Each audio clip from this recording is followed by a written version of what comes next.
Sabe, essa febre toda em torno da inteligência artificial, ela parece familiar. Dá quase uma sensação de déjà vu, lembrando aquela euforia da época da internet. E no meio de toda essa empolgação, tem uma pergunta que não quer calar. Essa é a pergunta do momento, sabe? Ela tá em toda a sala de reunião, no mercado financeiro, nas conferências de tecnologia e com toda a razão. Os paralelos são bem impressionantes e a gente vai analisar os dois lados dessa história. Para começar, vamos dar uma olhada nas evidências que apontam que sim, a gente pode estar no meio de uma bolha de tecnologia clássica. E tudo começa com os números. A quantidade de dinheiro que está sendo injetada no setor de IA é simplesmente monumental. Olha só, para a gente ter uma perspectiva, a SpaceX, que é um dos projetos de engenharia mais ambiciosos da história, levou 20 anos para levantar 12 bilhões de dólares. Agora compara isso. A OpenAI levantou mais de 5 vezes esse valor. E a Anthropic, em apenas 4 anos, conseguiu mais que o dobro. Esses números, eles não são normais. E é esse tipo de número que causa um comportamento bem estranho no mercado. As ações da Oracle, por exemplo, dispararam 36% em um único dia. E o motivo? Simplesmente porque os executivos mencionaram projeções de receita com IA.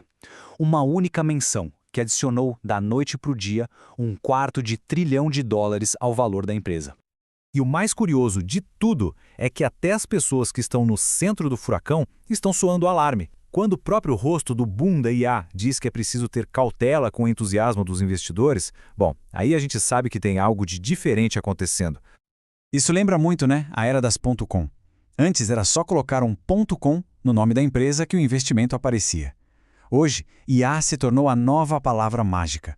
Parece que é só colocar na apresentação que o dinheiro começa a fluir, muitas vezes sem muitas perguntas difíceis. E toda essa dinâmica se alimenta de uma lacuna de conhecimento bem grande. A gente vê demonstrações impressionantes que podem esconder as limitações reais, como aqueles vídeos de robôs humanoides que, na verdade, são controlados remotamente por alguém. Muitos aplicativos que aparecem por aí são só uma casca bonita por cima de modelos que já existem, como o ChatGPT. São úteis, sim, mas não são, de fato, um avanço fundamental na tecnologia. Com tanto hype, a comparação com a bolha das .com parece óbvia. Mas seria um erro achar que é exatamente a mesma coisa, porque desta vez as bases por trás de todo esse entusiasmo são fundamentalmente diferentes. Agora, a gente vai explorar o outro lado da moeda. Por que essa revolução da IA pode não ser só uma repetição da história? E por que a estrutura por trás dela pode, na verdade, redefinir o que uma bolha realmente significa? Pensa bem, nos anos 90, as startups muitas vezes nasciam em garagens. Hoje, os maiores modelos de IA são bancados por gigantes. A gente está falando de Microsoft, Google, Amazon. Eles têm um capital que é praticamente ilimitado, redes de distribuição globais e uma influência enorme sobre governos e sobre a vida de todo mundo. A adoção em massa não é um sonho distante, é praticamente uma garantia. E aqui tem um ponto que muda todo o jogo. Os governos não estão mais só assistindo, eles veem a IA como uma tecnologia estratégica, algo ligado diretamente ao poder geopolítico. E isso se traduz em contratos, em subsídios, em tratamento preferencial, criando um empurrão artificial que pode manter as empresas de pé, independentemente das forças do mercado. Só isso já torna o boom da IA algo fundamentalmente diferente. Mas claro, mesmo com todas essas vantagens, os mercados não conseguem ficar irracionais para sempre. Uma correção é inevitável. A questão é, como vai ser essa correção? A gente sabe que a IA, assim como a internet, veio para ficar, mas a indústria em volta dela está claramente em território de bolha. Muitas startups e aplicativos que hoje parecem imbatíveis vão simplesmente desaparecer. Só que, diferente das bolhas do passado, o colapso não vai ser igual para todo mundo. Por causa do apoio gigantesco que os grandes modelos têm, o resultado mais provável não é um reset completo do mercado. É uma consolidação de poder.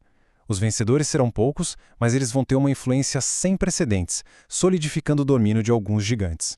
Então, o que vai separar quem ganha de quem perde nessa nova era, a resposta cabe em uma só palavra: adaptação.